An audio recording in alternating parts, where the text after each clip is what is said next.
Hello mga guys, papakita ko lang sa inyo yung alaga namin na betta fish. Tingnan nyo itong dalawa. Nagtinginan lang, kita mo. Panoorin nyo. Ayan, nag-away na naman.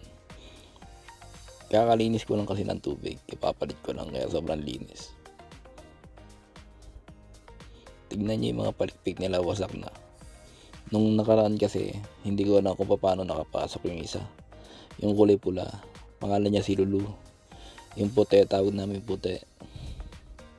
Si Lulu nakapasok, hindi ko alam paano nangyari. Tumalon ba, ewan. Wasak yung palikpik niya, guys. Tignan nyo.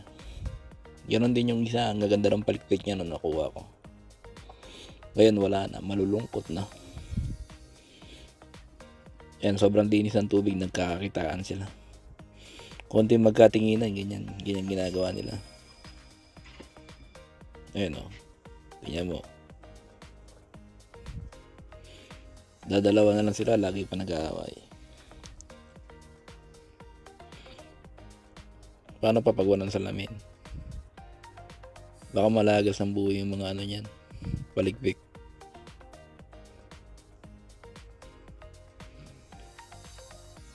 Taig pa mga aso eh. Dadalawa na lang, nag-aaway pa. Ayan. Hindi naman ganun kahirap, palit ko lang kasi ng tubig.